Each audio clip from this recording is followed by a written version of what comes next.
माँ दुर्गा की 9 शक्तियों की तीसरी स्वरूप है माँ चंद्रघंटा। देवी का यह स्वरूप परम शांतिदायक और कल्याणकारी है। इस देवी के मस्तक पर घंटे के आकार का आधा चंद्र है, इसीलिए इन्हें चंद्रघंटा कहा गया है। शास्त्रों के अनुसार जो भक्त माँ चंद्रघंटा की आराधना करते हैं उनमें वीरता और निर्भयता के साथ ही सौम्यता और विनम्रता का विकास होता है। इनके शरीर का रंग सोने के समान बहुत चमकीला है। अपने इस स्वरूप में माता देवगण, संतों और भक्तजन के मन को संतोष प्रदान करती है। माँ चंद्रघंटा अपने प्रिय वाहन सिंह पर बैठकर अपने 10 हाथों में खड्ग, तलवार, ढाल, गदा, पाश, त्रिशूल, चक्र, धनुष भरे हुए तरकश लिए मंद मंद मुस्कुरा रही होती है। माँ चंद्रघंटा की पूजा करने से भक्त के सभी पाप नष्ट हो जाते हैं और जन्म जन्म का डर खत्म हो जाता है और भक्त निर्भय बन जाता है। आइए जानते हैं इनकी पावन कथा क्या है। प्राचीन समय में देवताओं और असुरों के बीच लंबे समय तक युद्ध चला।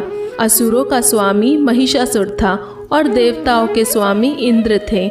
महिषासुर ने देवताओं पर विजय प्राप्त कर इंद्र का सिंहासन हासिल कर लिया और स्वर्गलोक पर राज करने लगा। इसे देखकर सभी देवतागण परेशान हो गए और इस समस्या से निकलने का उपाय जानने के लिए त्रिदेव ब्रह्मा, विष्णु और महेश के पास गए। देवताओं ने बताया कि महिषासुर ने इंद्र, चंद्र, सूर्य, वायु और अन्य देवताओं के सभी अधिकार छीन लिए हैं और उन्हें बंधक बनाकर स्वर्गलोक का राजा बन गया है। देवताओं ने बताया कि महिषासुर के अत्याचार के कारण अब देवता पृथ्वी पर विचरण कर रहे हैं और स्वर्ग में उनके लिए कोई जगह नहीं है। ये सुनकर ब्रह्मा, विष्णु और भगवान शंकर को बहुत गुस्सा आया। तीनों देवता के गुस्से की कोई सीमा नहीं थी। गुस्से की वजह से तीनों के मुख से ऊर्जा उत्पन्न हुई और देवगणों के शरीर से निकली ऊर्जा भी उस ऊर्जा में जाकर मिल गई। ये 10 दिशाओं में व्याप्त होने लगी। तभी वहाँ एक देवी का अवतरण हुआ। भगवान शंकर ने देवी को त्रिशूल और भगवान विष्णु ने चक्र प्रदान किया। इसी प्रकार अन्य देवी देवताओं ने भी माता के हाथों में अस्त्र शस्त्र सजा दिए। इंद्र ने भी अपना व्रज और ऐरावत हाथी से उतारकर एक घंटा दिया। सूर्य ने अपना तेज और तलवार दिया और सवारी के लिए शेर दिया। तभी उनका नाम चंद्रघंटा पड़ा। अब देवी महिषासुर से युद्ध के लिए पूरी तरह से तैयार थी।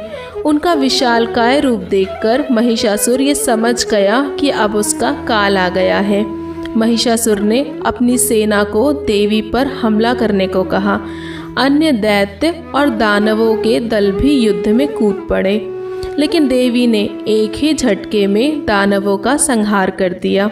इस युद्ध में महिषासुर तो मारा ही गया, साथ में अन्य बड़े दानव और राक्षसों का भी संहार हो गया।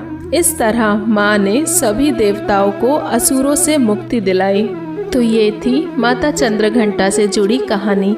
उम्मीद करती हूँ आपको ये वीडियो बहुत पसंद आया होगा।